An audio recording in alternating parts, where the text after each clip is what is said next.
Good morning. Welcome. I'm back here to address any questions that you might have. I really did not want to speak on this particular topic this morning simply because I did not want to distract from the wonderful presentation in terms of cop logics. And so if anyone felt I was walking out in an interview with you, that was not the case. I just thought it was important to let cop logic have their day. But I also realized that you would like to speak to me on this issue, so here I am simply to address it. Let me start by making just a few comments. A couple of weeks ago, I had an interview with a Christian magazine speaking on the issue of prayer. Realizing that prayer is important to that specific demographic I was speaking to, by all means, I appealed to that.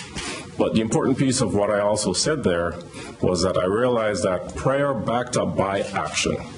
Unfortunately, it appears that many individuals have really only taken one piece of what I've said and not presented the entire story.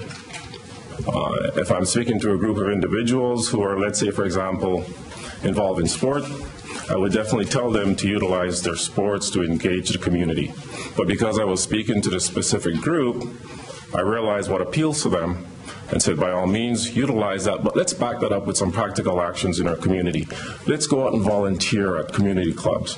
For example, let's join Citizens on Patrol. Let's volunteer at a school. Let's start an after-school program. Let's just really care for our neighbors. Let's build a stronger community. So whatever it takes, whatever appeals to you, that's what I want you to use. The only reason I'm sitting in this role is because I truly care about our community, and I want to engage every single segment of our community.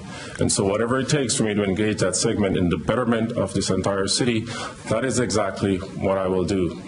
I must say I'm a little bit disconcerted that what was presented as a message to bring people together and to unify this community is now being spun in somewhat of a negative light. Chief, there are concerns raised by some that this may be a sign that you're going to mandate religion, force prayer on people. Wow. Now, why would anyone believe that? I've been a chaplain. I've been a police officer for 25 years, a chaplain for the past 14. You can speak to any of the members in the police service or speak to members in the community, and have I ever, in any way, shape, or form, proselytize or ask anyone to be a religious person? Never. So, and going forward, that's not the plan. It's not your intention. That is definitely not the plan. That is not the intention. And for those of you who know me would know that that is something that's absolutely outside of my character. It's contrary to anything that I believe. How do you feel about all this negative reaction, per se?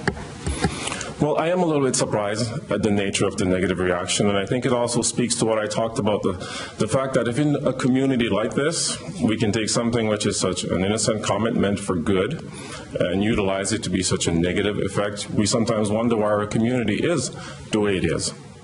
We shouldn't really be so quick to judge someone without sitting down and having a good conversation with them, knowing what their intent is. My intent is to do the very best that we can for this community to ensure that it's safe, to see crime reduced. And so whatever it is that we can utilize, whatever appeals to you, essentially is what I'm saying. Use that to make this a better city for all of our citizens. Go ahead. So do you regret saying anything about that? Absolutely, I do not regret saying that. Again, that would be contrary to who I am. As I said, I'm speaking to a group of individuals who I know this is near and dear to, and I'm saying if that's what you feel that you can do for your community, if I was speaking, as I'm saying, to a group of athletes who feel what I need to do is go into the community and play sports with the kids, that's what I would appeal to.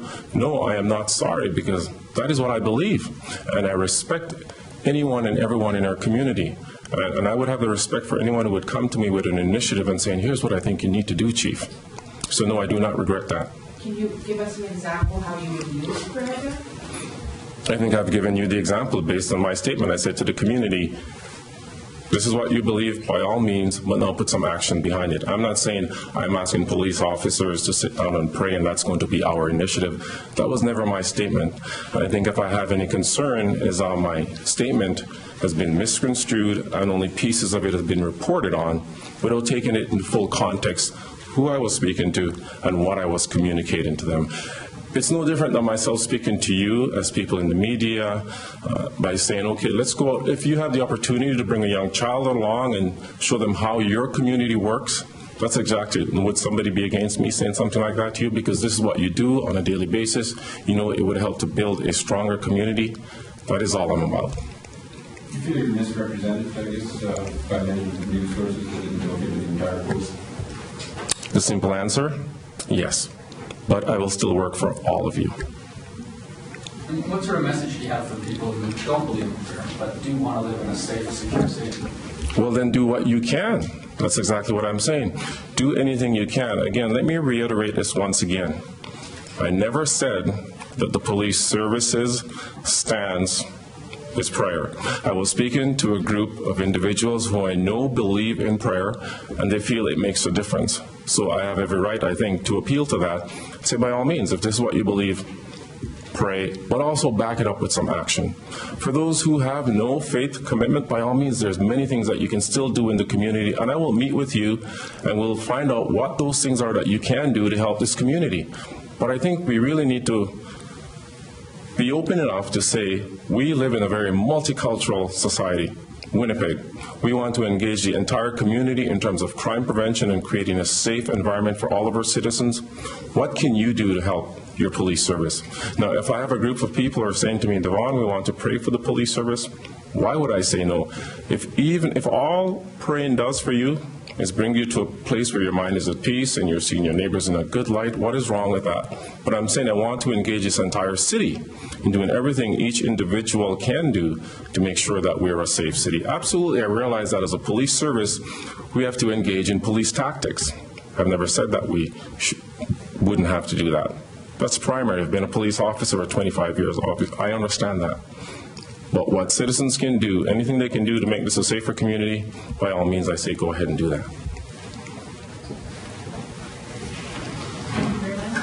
One further question. You also quoted in that magazine as saying that you firmly believe that God had a hand in promoting you up the ranks and becoming chief. Were you quoted accurately? I did not read those lines in that article. Do you have that article? Is that what it says? Okay. You said that. Or it's the fact that you believe that God had a hand. Well, if I'm a person, again, because I've been misquoted in the past, maybe we'll leave that particular question here for now. Now, with all these misquotes, how do you feel? Has it changed the way you feel about your role now? As I said, I've been a police officer for 25 years. The one thing I've always done is trust people. And I've run into some very difficult things in those 25 years, but the one thing I've maintained is my ability to trust people. And I will continue to trust people. I could not live my life any other way.